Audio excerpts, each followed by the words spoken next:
Hey, what's up, everybody? Welcome back, and thanks for joining us. You're tuned into About Sparta podcast, brought to you by the good folks at New Amendment. You can catch us on Beyond Big Ten on YouTube, Spotify, and Apple Podcasts. And more importantly, you can find me at Raymar Morgan 2 and Travis at Travis_Walton_419 on all social medias. Hey, man, today we have a special guest joining us on the show.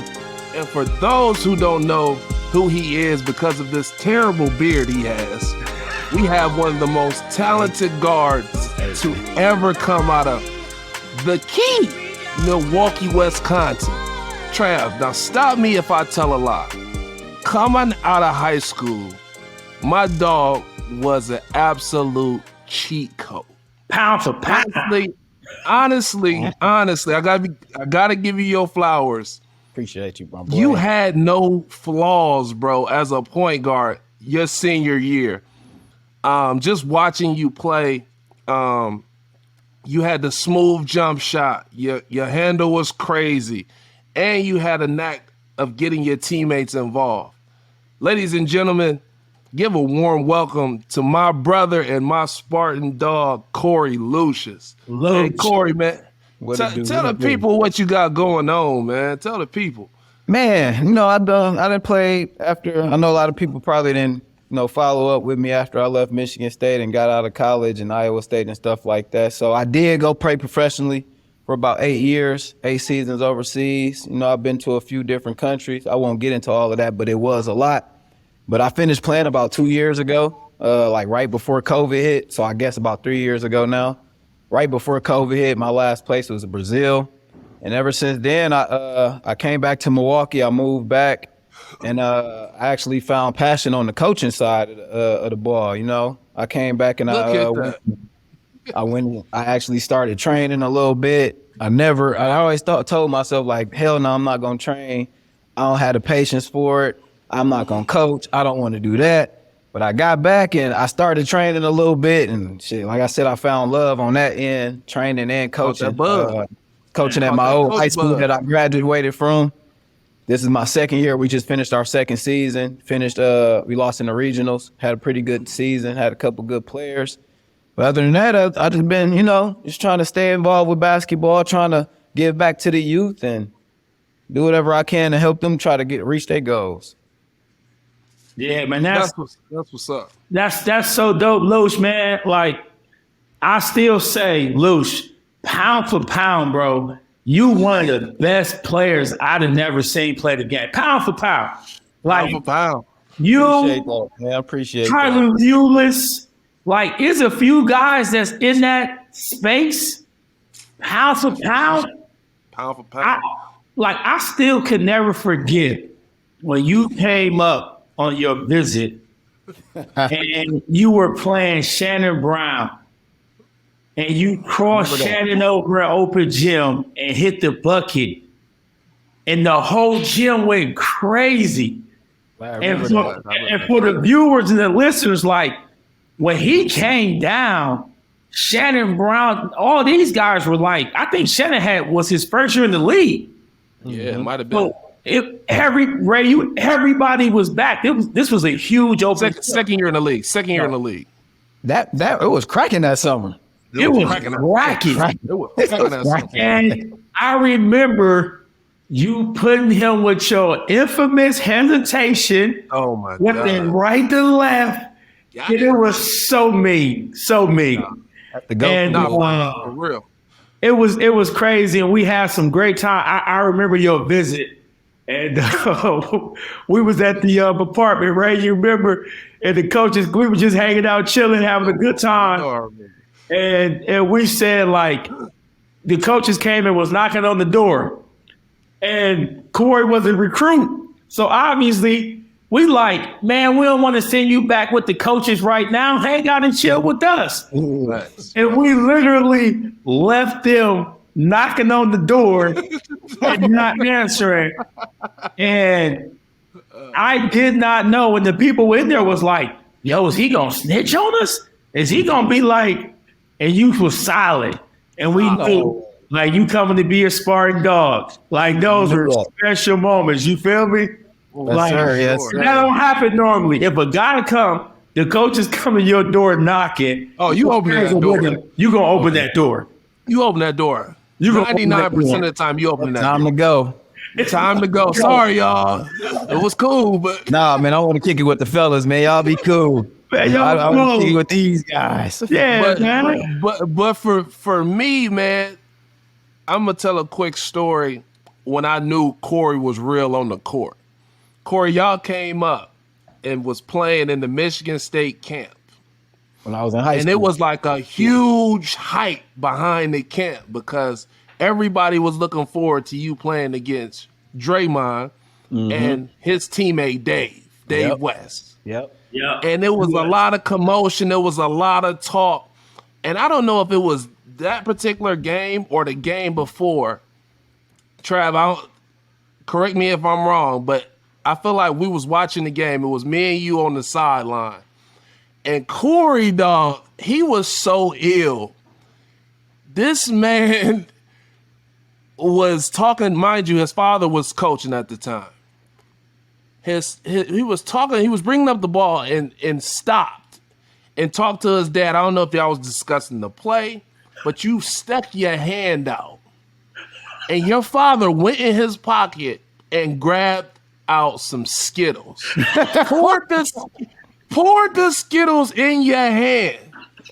You proceed to go throw the Skittles back and dribble up, crossover from right past half court and knock it down. And I said, "Oh, we gotta get him. He is serious." I remember that because we had already played. We played like 4 games that day, and my body weak as hell. I'm tired. Like, listen, man, I'm tired. I need some energy. I need some type of energy. Pops, go grab some Skittles or something, man. Some candy. I need something. I said from that day forward, I was like, we got to do whatever we need to do to get this man to come to Michigan State. And from that point on, we was in the hunt, bro. We was in the hunt trying to get you there, man. And luckily, man, you chose us, and it's been a brotherhood and a friendship ever since. For sure. And that's crazy. I do remember that story. You remember that, right? That was crazy, bro. Classic. That's the first time. That was a Marshawn Lynch moment before we knew Marshawn Lynch was doing what he was doing. Yeah. That's why I tell people, and I still say it, like, and Corey had talked about this before, like, when you talk about, Corey, how tall are you really? 5'10"? 5'8". 5'8". This ain't, man, God. 5'8". 5'8". Stop hating on me, man. I'm giving you real love. Hey, bro, he's not even talking to Bob Dukes. He's not even talking to Bob Dukes. But when you think about, I'm saying Corey could dunk the ball. Bro, he can shoot it in range.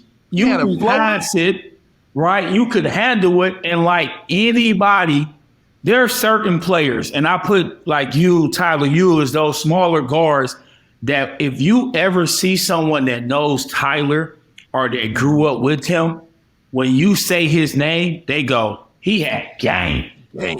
So honestly, Corey, you in that space. If someone knows you or from your area, grew up with you, they like, yo, back in 5th, 6th, I'm talking about, I done heard people say back in Corey was in 5th and 6th grade. It was 4th grade. It was cold. So like that really goes, that's a testament to like, obviously like your hard work, but your pops, rest in peace, like all these different people that was like really inspirational in your life that was teaching you the game fundamentally, because there wasn't a lot of weaknesses. To be honest, there wasn't many holes in your game, right? When you just look at like the total package, and it's not even like gassing. If a person knows Corey Lucius, there ain't too many people, or if any, that's not going to say this word, Hooper. You feel me? So when I go pound for pound, I'm like, it ain't too many that can just sit here and check off all the boxes like you did. And, obviously making it to the level you did and other things happened along your journey. But when you just talk about straight Hooper, bro, and that's a classic story. How many people can eat Skittles Skittles in the middle of the game, bro. I was impressed more because you didn't drop one Skittle, my guy. You was handling the rock and didn't drop one Skittle. Not one Skittle hit the floor, bro. I was impressed at that alone. And you doing this so take it in context, you doing this at Michigan State, Bro. at a school that's recruiting you. So there's a level. That's the boldest move that you can possibly make. What a dude though. He eating candy. He ain't taking this shit serious. He ain't taking it serious. Like You think it's a game? come on, man. And to do what you did, it's crazy. It's amazing. Crazy, bro. So on top of that, I think it's so dope that you are giving back to the youth, to your community, because you are a person that comes from that area that has meant a lot to the game of basketball. And then when you talk about small guards, right? Everyone don't get Ray size, right? Shoot, everybody don't get my size. The average man height is probably your size, Corey. No, for sure. You feel me? And when you think about what you did and playing 8 years in Europe and like having the career you had, sometimes people only look at NBA players and they go like, if you don't make it to the NBA, you're not a success story. That's the furthest from the truth. So to be back home at your old stomping grounds, training, you right. I didn't know that you would be a trainer in doing that. So to be doing that and find your path and be happy doing it, bro, like that's some dope stuff, bro. So definitely all your flowers as we get going in this show, but one that definitely should know, man. No doubt. I appreciate that for sure. Oh, for sure. Now we have a lot in store for y'all today, but before we kick things off, let's take a look at the Spartans' successful weekend in Columbus. Now, you know, I find it so fitting that not only is our guest from Milwaukee, but the fact that we had to defeat Marquette on Sunday just made it that much more special. It did. Not to mention, current Spartan dog Joey Hauser, a real cheesehead from Green Bay, Wisconsin, got a chance to get his revenge on his former team, which is Marquette. Trav, was this meant to be? Because there are so many backstories that we have to get to, but before we get into that, tell me your thoughts about the game. You know, I said this, we said this, and I think anyone that watches Michigan State basketball know this. If we get to a the second game, it is really hard to beat us. And it's hard to beat us because now you see why Coach Izzo is one of the greatest college coaches or one of the greatest basketball coaches, right, in our time. So just to watch that game and to watch how focused and locked in we were on the defensive side, and then to see our veterans and the guys step up that we said have to step up, right? Tyson, AJ, Joey being steady, Jaden, like there was so many different guys that stepped up and made plays. Carson Cooper came in, made some plays. Marty made some plays. So when you talk about a game like that, we played Marquette your freshman year, my sophomore year, right? When they had Jeremy McNeil, Wes Matthews, all that. And Dominic James. It reminded me of something similar to that, where they had some guards, they had some players that were really good. And Marquette had some good guards over there and some good players. Mm-hmm. And our guards locked in it, and it was personal. And at the end of the game, you know what I love the most? At the end of the game, you would have to watch the game. AJ came up to Joey and said, "We got your back. We got you." You feel me? And that's Michigan State, right? That's personal. So we know, Joey, we got you, baby. We here. And I thought that was a huge moment because that's what we stand for. We got each other back. It's a brotherhood. It's real. You know what I'm saying? So no, for sure. I thought that was great. Now, Lush, being from the Key, what type of emotions did this game bring to you? with this being your hometown college? The crazy thing is, I don't know why. I mean, of course, it was because I went to Michigan State, but I had so many people blowing my phone up about this game. Place that bet. Place that bet. Placing bets, wanting to do this, bet that. I'm like, all right, bet. Bet. Let's bet it. That's no problem. Even though Marquette had a great year. They started off a little slow. Year. And they picked it up moving forward, and then they ended well. I think they finished, 6th in the country or something like that. Hey, man. I think everybody was riding that high. Everybody was riding that high. Even though they won the first game, that's cool. But like Trav said, you let Michigan State get to that second game, man, it's trouble no matter who you are. I don't care if you Alabama or whoever the number one team in the country is, whoever you are at that time, I don't care what Michigan State seeding is. You get us to that second game, it's a wrap for you. I promise you, it's a wrap for you. Izzo been there before. For sure. Yeah. He done been there For sure. too many times. Too many times. I think it's always special because Coach Izzo's hard work really shows that second day. People don't realize the time that he spends watching film, calling other colleges for their film versus the team they about to play. It has been sleepless nights for Izzo. And people wonder why he has big ass bags under his eyes. It's because this man does not sleep.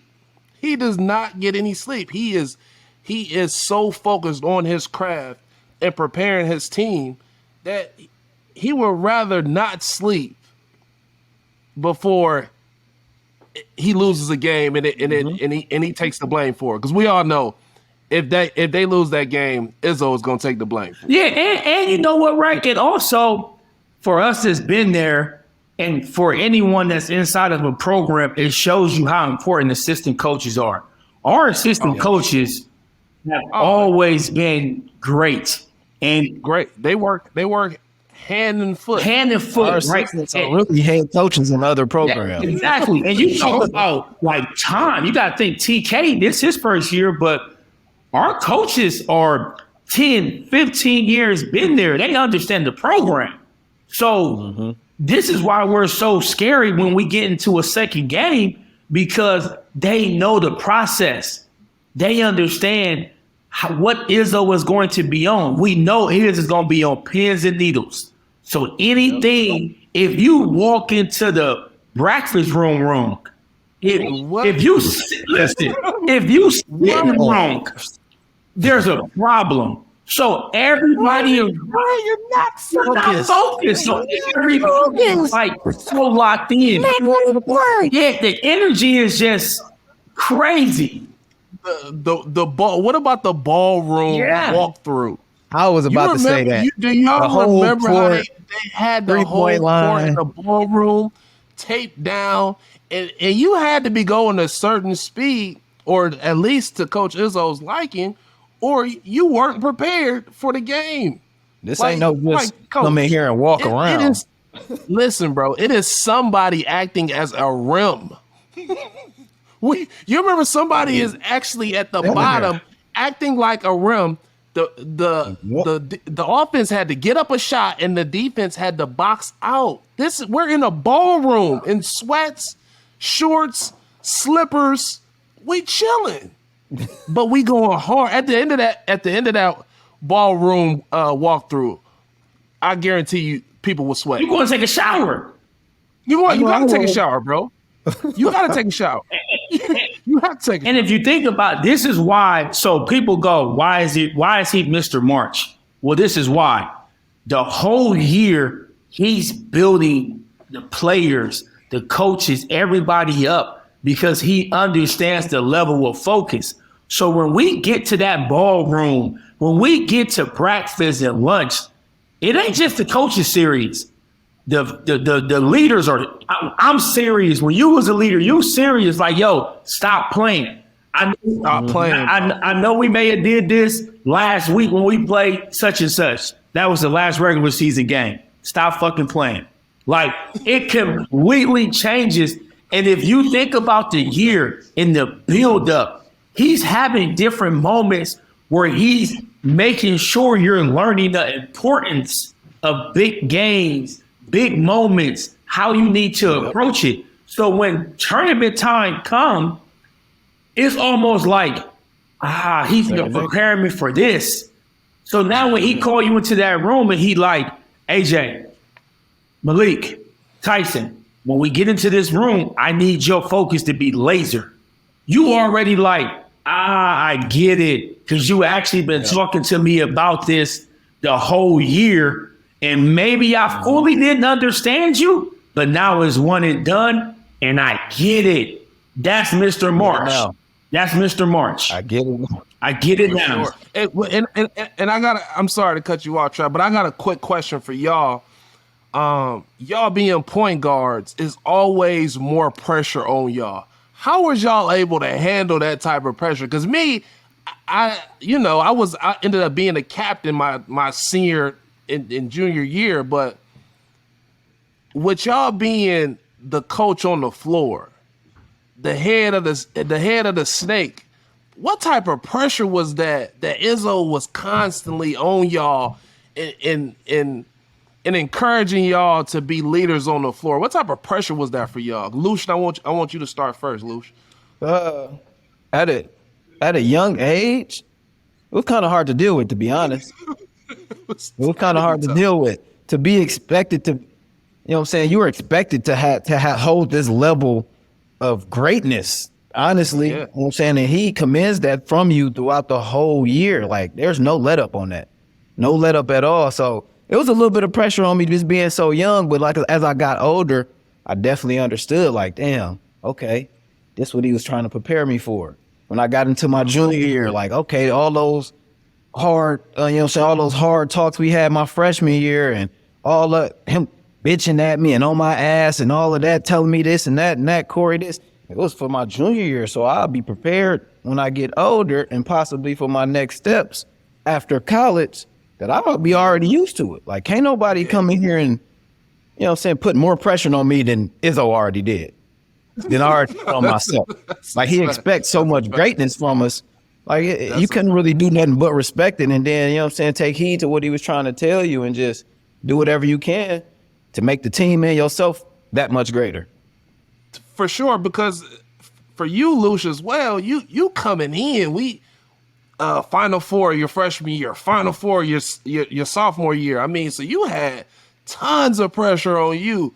You know what I mean? And then for you, Trav, you had more of a build up. You got a chance, I feel like, to build yourself, get your confidence going, and you was already the head of the snake as far as on the defensive end. So you had a different mentality. But how was it for you as well? Yeah, like you said, mine was a build-up. So my freshman year, we were the number 1 team in the country, number 2 team in the country. Right. And it was Shannon Brown, Mo Ager, Paul Davis, great players, but not a lot of great leadership.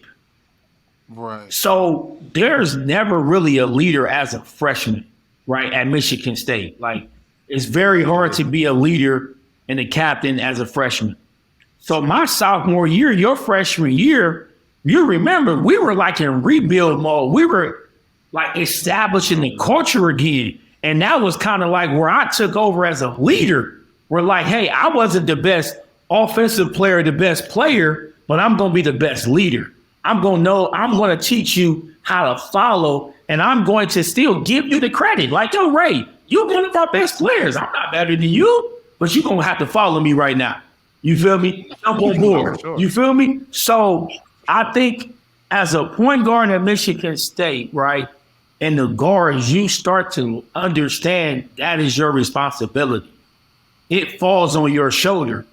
And obviously the Mo Cleaves, the guys that have done it before, is when you get that type of education from them and they're talking to you, you also understand the importance of it.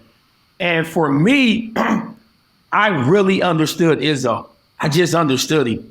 And I understood him because, again, I wasn't the best player.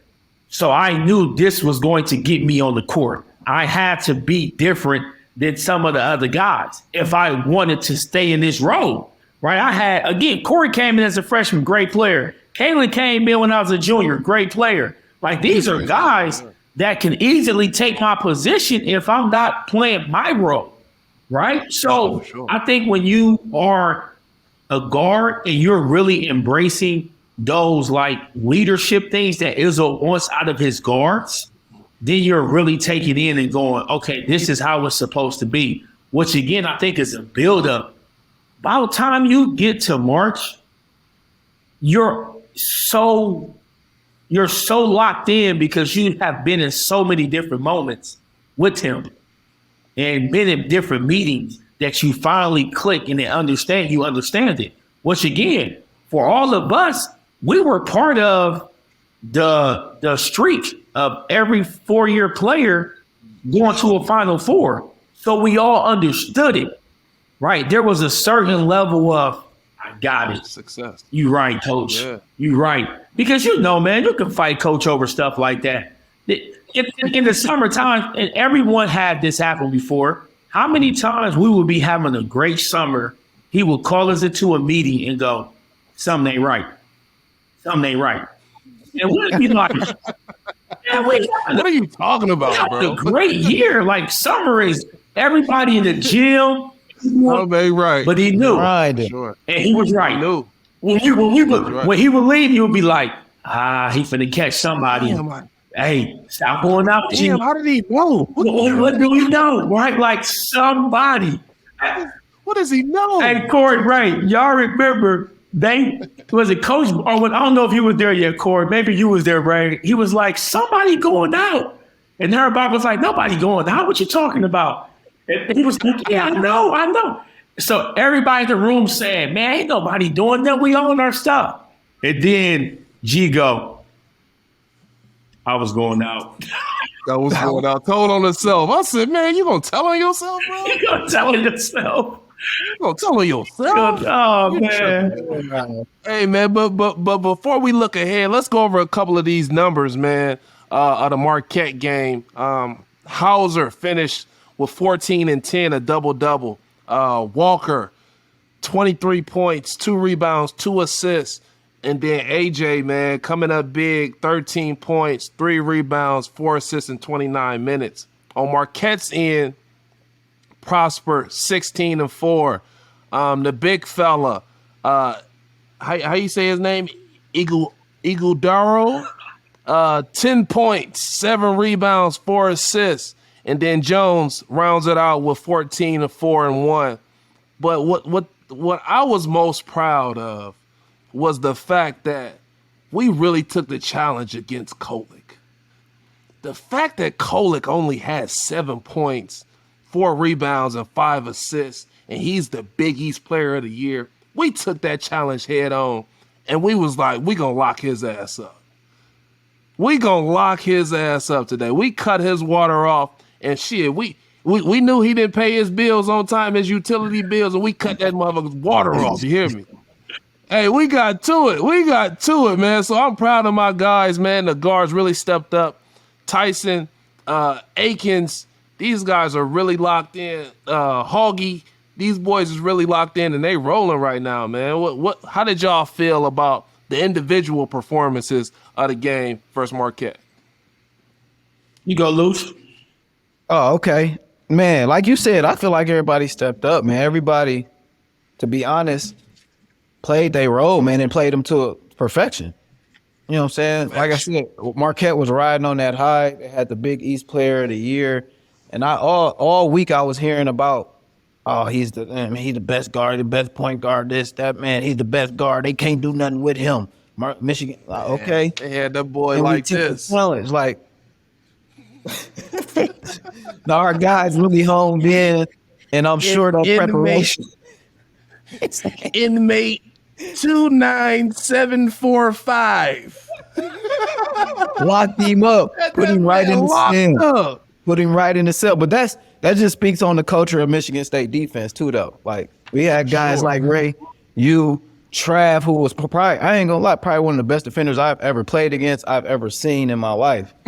And that just comes off, you know what I'm saying? Everybody having that mentality of shit. And we play defense over here on Michigan State. Yeah, man. And that's Big Ten basketball all together as well. But we really honed in. If you check the numbers over the years, even when we were there, defense was what we hung our pride Yes. on. Our pride was for the sure. defensive end. We know what we can do on the offensive end, but we gonna come down here, we gonna out rebound you, and we gonna get some stops. We got everybody on help side defense, and we playing together on the string, and that's what the best players and the best team when they show up in March. If you can see your team is here, stuck together, everybody on the string on that defensive end, everybody talking, everybody on the same page, it's hard to beat a team like that. And I feel like they had that what was it, yesterday or Sunday, whenever they played. Sunday. We also had that. So the tradition has just been carrying over year after year after year after year after year, especially when it comes down to March. Because so like Trav and you said, Ray, you said the same thing when it come down to March. Izzo a different animal. Even though our defense is here during regular season, no, we need to be up here during the March so we can make this real run. And I think it showed Sunday. He had 7 points. We put that man in handcuffs, sent him over there to Pelicans Bay. Go ahead and go wherever you got to go. So if you think about how we defended the pick and roll, how we in gaps and help side, if you a guard and you can get off on us, you good. You good. Just because of the attention of detail that we're going to put on you, right? Like Tyler, he's a good player. He's Big East Player of the Year. He's a good player. He averaged 8 assists, 14, 15 points. Like, he does it all. But our guys locked in, and it was a team effort, but it was guys taking it personally. That was like, yo, we finna lock this dude up. And we're going to have to do the same thing because that boy at Kansas State, that guard, Noel, he a bad boy. Speaking of, let's look forward to Thursday's contest against Kansas State and the Wonder Twins. That's what I call them, Johnson and Noel. What do the Spartans have to do to stop them from? Because these little dudes be turning up. They both average 17. Johnson averages 7 rebounds and 2.2 assists. And they also get it done on the defensive end, and he averages 1.1 steals. And Noel, 17 points, 3.5 rebounds, the smallest guy on the court, averaging 8 assists and 2.4 steals. So not only are they doing it on the offensive end, giving you work, but, hey, we strapping up too. We locking you up at the same time in the passing lanes, getting steals, and creating early offense. What do we need to do to try to stop these guys from getting off and affecting the game? Yeah, I think, like you said, right, I just think right now, everything has to be personal. Find a personal matchup and make it personal. These next 2 games, it's simpler teams, right? We haven't shot the ball as well as we can shoot the ball, which is why I'm even more excited because we are a great shooting team and we have not shot the ball well. We're getting great looks. So I think it's really going to fall back on the defensive side. And we have to be prepared to keep old boy out of the paint. And when he does get in the paint, we have to make him score over us. Do not allow him to score and facilitate, right? You almost need to make him, hey, go get 30 and make everybody else shut them down. You can't give him both sides. He's too good. And he's been doing a great job, but Noel great job of getting in the paint. So I really think it's going to our pick and roll defense and our help side defense. That is the game. If we play great pick and roll defense, right, and our gaps are good, and if we make more than 5, 6 threes, it's going to be hard to beat us because we're going to get looks. We're going to get looks. And not turn the ball over. Can't turn the ball over. Agree. Trav pretty much hit it on the head, to be honest. Yeah. That game plan right there solidifies a win. Yeah. No, for sure. That you got to pick and choose. You can't let him do both. If he go out there and get 17 and 10, game over. It's tough. Yeah. It's tough. So you got to, like Charleston, you got to make him a scorer or make him a facilitator. Yeah. And then the pick and roll defense. What I'm looking forward to, I think we got to try to tire him out. I think we got to go at him on the offensive end. Make him work on defense. Put his little ass in the post. Challenge him on the, you know what I'm saying?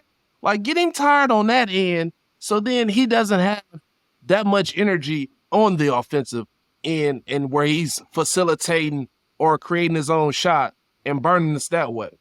So Mhm. I'm really looking forward to this game, to be honest with you, because even the numbers are very similar. They average 75, we average 7. We both shoot 45 from the field.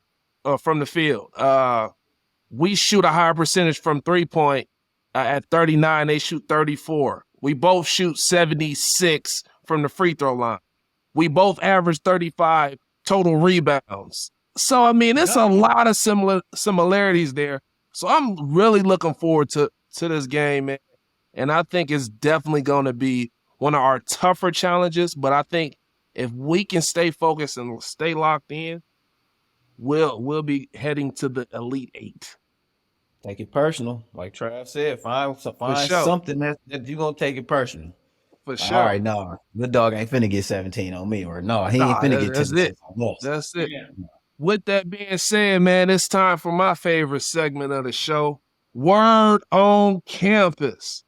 Now, Lucia, we just gonna turn this thing into just, some questions for you, man. My first question has to be, what is your fondest memory at Michigan State? The one that you will never forget. I think I know what it is personally. And I still need to thank you to this day because you saved my senior, you saved my senior season. And I don't even know if you remember, but after you, is that the moment? I'll start with that. Is that the moment? That's your fondest memory? Yeah, I mean, like, personally, yeah, but honestly, bro, it might sound a little cliche, bro, but like making it to the tournament every year with y'all was probably like one of my, like, that was Okay, so probably I'm one of wrong my there. best My bad. moments. I'm wrong. Yeah, like every year, just making it to the tournament and playing with y'all, bro. Because once you're in the tournament, it's not a 1-day trip. You're not going there playing the team and then leaving after the game. You know what I'm saying? For sure. So we actually in the hotels. We spending time together, bro. We going to malls, bro. We going to eat together. We going whatever the case may be. And that's like the tournament time was probably like the best time for me because I got to spend it with my guys. Like, even though we spent a lot of time on campus together, but shit, we in a different state. When it's just us, probably our fans or whatever the case may be. But when we get that a long time together, it's just us kicking it. You know what I'm saying? We really just rocking and jiving. You know what I'm saying? Just chilling out. So outside of the shot, I'll say just making it to the tournament every year and just being able to be around y'all and just, you know what I'm saying, building those memories and having that fun was probably my best memories of being at Michigan State, honestly. My greatest memory is the shot. I'm sorry.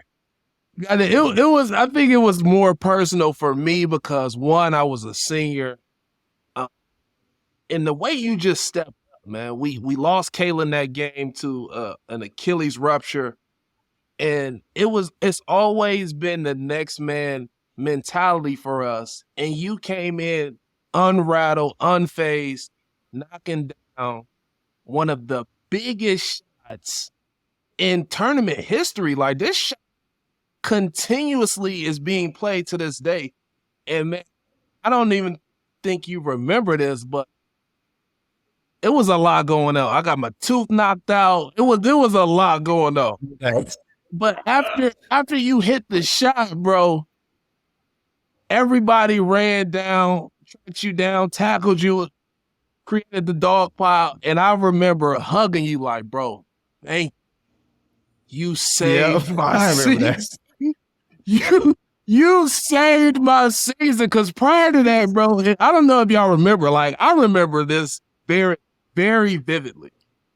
I came down, we up like 6. I had 2 back-to-back turnovers. They come down, score. I come down, turn it over. They come down again and score. And then I take that back. They didn't score. It was an inbound play. And Drake closed out late on Grievous, and he knocked down the 3.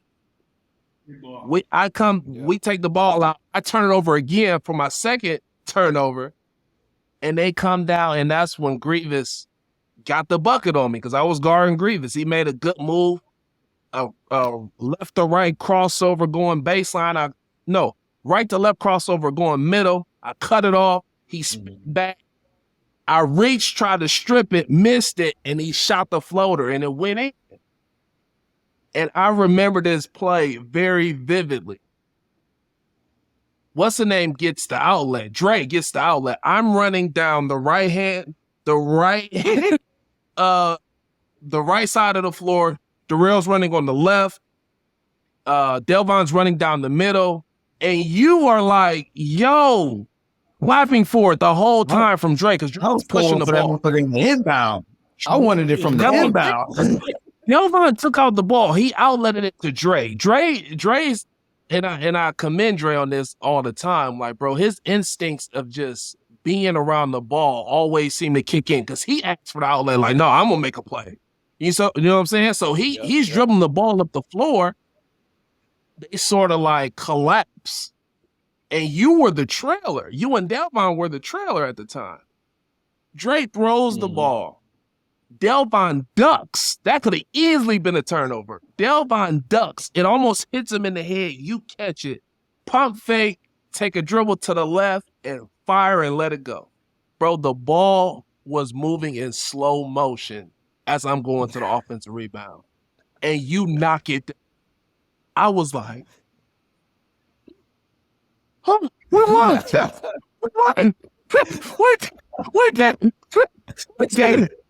Bro, I was so hot because I felt, bro, if we had lost that game, it would have easily been my fault.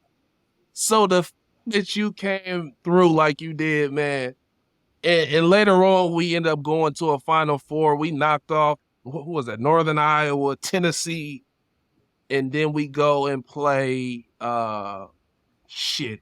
Lose to Butler on some bull, but that's neither here nor there. But, man, shout out to you, bro. You my brother forever. I appreciate you, man. You had one of the best buzzer beaters in tournament history, bro, to be quite honest. So it's always love, and I always appreciate you and your skill and your talent because you was cold, bro. You was a bad boy. That play was weird. You was cold. We had a timeout. I thought Izzo was going to call a timeout. Yeah. And that just shows, like, that just shows how great he is, though. He understood, you know what I'm saying? Understood the flow of the game and said, no, hell no. You know what I'm saying? We don't need no timeout right now. Let's just go. Get it and go. He didn't call it. We gonna win it or we gonna lose. And he trusted his guys and man, you was able to make one of the toughest shots. And then on top of that, you had the arms behind you to walk off like it felt good when it left my hand. It felt good. So I'm like, swag was crazy. I had a suit on, right? I was right in the suit. I know what I was going to say. I said, I remember Trav had a suit on.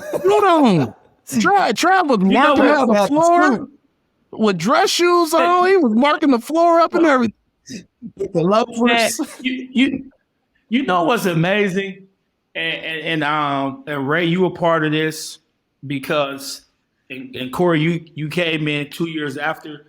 But that transition year, Ray, your freshman year and my sophomore year, right? There was a change going on at Michigan State. Every few years, or depending on how things go, you have like a year that like it takes a different direction, right? It's a down year. And I remember, right, when Ray came to Michigan State, and I told Ray, I said, Ray, you're gonna be my brother for life, right? You're gonna come to Michigan State, you're gonna be my brother for life. And that was an OH thing, right? We both were from Ohio. And I remember you, Corey, coming to Michigan State and telling you, hey, bro, you're going to be my brother for life. You know what I'm saying? I said, you going to come here? I said, you get recruited by everybody else. I said, but I can promise you, it ain't going to be no love like this, bro. It ain't going to be no love like this. And I don't know if you remember that time, but I remember having that conversation with you. Right. And because it was the guys that was around us, right? The Ray, the DJs, like all these people. And it speaks to our brotherhood at Michigan State, where like you left Michigan State, you went to Iowa State. Mm-hmm. And there is still, you came to Michigan State last year. And when you came back, it was an embracing like you ain't never left. Right. Like because it was so much bigger than basketball. And we always talked about that. Like, hey, dog. Y'all my brothers for life. So when I see you when the ball stop bouncing, I'm going to treat you like family because you are family. So for it to stay as solid as it has always been, right, is a testament to who you are, right, to our tradition there, right? Like I went out, I'll leave with this story. I'm going down the street. It's in this summer. I'm in the car and I look over and I go, who? That's my baby. That's Corey. We're in San Diego. For real. I jump out the car. I'm getting out the car. I'm walking into the club and I see Corey in line. I'm like, loose. Oh, man, dog, let's go. And we had a good old time in the club. Had a good old time. I know y'all did. Had a good old time, man. So, no, man, I'm just, I appreciate you coming on, man, and blessing us with your presence, dog. You my brother. It ain't nothing less. I done been in Milwaukee. We done broke bread, like all of that, dog. You know, your family. Both of y'all Congo, both of y'all all in Ohio. All in Ohio. I don't be like real love, man. Real love. Me's cousin was calling me. He was calling me Earl. He was calling you Earl. Corey Earl. Hey man, we had a blast. That was what, my 21st birthday? 21st birthday. Yep. We came back, man. Yep. Hey, Lush was oiled up. Okay, man. Next thing I wake up. I was drunk myself. It was like I said, it was my 21st. I wake up the next day, man. My cousin like, your boy Earl in there, man. He couldn't hold his liquor in. He couldn't hold his. Was I like 19? I was like 19, dog. Oh man, we had a good time. That's just a testament, which, like you said, Trav, the brotherhood, man. Because you know what I'm saying. I enjoyed my teammates at Iowa State, and I enjoyed my time there. You know what I'm saying. It was a lot of love, but I ain't never go back to, you know what I'm saying, their hometowns and meet families. I done been to y'all hometown shit. We even went to AT crib, Austin crib out there in the boonies. Rode some four-wheelers and stuff like that. So that's just a testament of the brotherhood and the type of family atmosphere that's at Michigan State, man. It's been shit since before last year, before I went back. I ain't been back to Michigan State since I left. That was in 2010. And like you said, and still love everybody, embraced me, everybody welcomed me like I just been there yesterday. So man, I appreciate y'all for having me. I appreciate y'all welcoming me into the family and everything like that, man. I had a blast. That's a fact. For sure, my brother. Hey, but I got one more question before we get out of here. Lush, who is your Michigan State Mount Rushmore? Who is on that? Who is your top 4 to ever come out of Michigan State? To ever come out? Ever. Who's on your Mount Rushmore of Michigan State? Mo Cleaves. Trav, low-key, I want you to answer that too, Trav, after. Okay. Mo Cleaves. Yep. We're going to go Zebo. We're going to go Magic, of course. And I'm putting myself on there just because. Just because. No. I can live with that. What about you, Trav? Man, That's a deep. You gotta go. Listen, bro, I didn't even think about Zebo. Zebo was a monster. That's a great. Yeah, like so for me, I gotta go Mo Cleaves. Yeah. Right? Like Magic. You gotta have them two on there. Yeah, like because if you just speaking of history, you got Magic, Steve Smith. That's what I'm saying. Smitty. I had Smitty in mind. Yeah, you got Scott Skiles. I'm saying it's hard not to have like the Mo Peets, right? Like the Draymond. It's hard for me to say Mount Rushmore because when I'm thinking of it, right, I'm honestly damn it, Trav, give us 4, Travis. Give us 4. God Jesus damn it. Christ, man. No, man, it's hard. Question, Travis. That's a great question. It's a hard question, though, for sure. It's a hard question because like, so you got those 3 or 4, and man, if you talk, so okay, go back. There's only been 3 teams to go to a national championship, right? That's Magic team, that's Mo Cleaves team, my team, right? Like, there's only 4 of them, 3 of them. That's right. So and you look at all of our different roles that was played. Was like, yo, you were a huge part of that. You were a huge part of that. I was a huge part of that. So it's really hard because Michigan State built on winning. That's why I couldn't have Zebo in there because he was only there for a year. But he didn't have such a great career. But it's just different. So I don't know. I can't answer it. I'm going away from it. Come on, here it is, man. Come on. Here was my Mount Rushmore was Smitty. I had Mo Cleaves, of course, and I had Magic. And then my 4th was between Dre and Mo P. Yeah. I was saying I would create half a face of Dre and then half a face of Mo P on my Mount Rushmore. Think about before we get off. Cassius Winston was incredible. What? Are you kidding me? Yeah, Cassius? Kalen was incredible, bro. Can't take nothing. Kalen was that. So that's my point. I'm gonna be like, listen. At the Kalen was player of the year. At the end of the day, bro, Kalen is still top 5 in scoring at Michigan State. Come on, man. He was getting to it. That's we got something. that's a testament of Michigan State and how, you know what I'm saying, what type of dogs we produce. You got to break it down. You got to be like, yo, who's your best overall players? Who was your best offensive players? Who was your best defender? Because there's so many different stuff that you're graded on. Yeah, we forgetting about Jaren too. Jaren, I mean, it's a lot of boys. SB. Jaren was just a top pick. Jaren was a top pick. Remember that.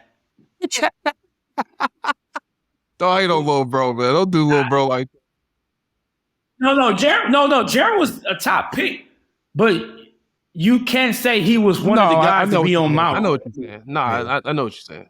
You know what I mean? Like, great player. I love Jaren, but I would tell you can't put you on Mount Rushmore. Hey, Greg Kelser. Greg Kelser. Scott Skiles. Scott Skiles was a bad boy. Yeah, bad boy. Like, Kevin Willis. Real dogs. Nah, for sure. Real dogs out of it. Yeah. So I'm saying Charlie Bell is like the all-time leader in winning. Yeah, he won 4 Big Ten championships, went to 4 Final Fours. Low-key forgot about y'all. I took myself off the Rushmore. I took myself off. Man. I'm off for that, man. Yeah, he wanted people from Milwaukee to listen to this and give the kids a speech. Don't ever now count yourself in. Right. Okay, what? No, you gotta throw yourself in there anyway. We appreciate you, Lush, man, for joining us, man. We've had a great time, and this has been another episode on About Sparta, and I will see you gentlemen soon. Beyond the Big Ten is a network of podcasts that aims to be your go-to resource for all things Big Ten. We cover the entire conference with shows hosted by ex-players and athletic alumni, aiming to be your go-to source of information and entertainment for your favorite team. Hosted by ex-Big Ten players, media, and insiders, our podcasts are focused on giving diehard fans and those alums an inside scoop about the teams and people that make the Big Ten Conference one of the most watched and most talked about conferences in sports. We're excited to talk Big Ten basketball with you wherever you may be. Subscribe now.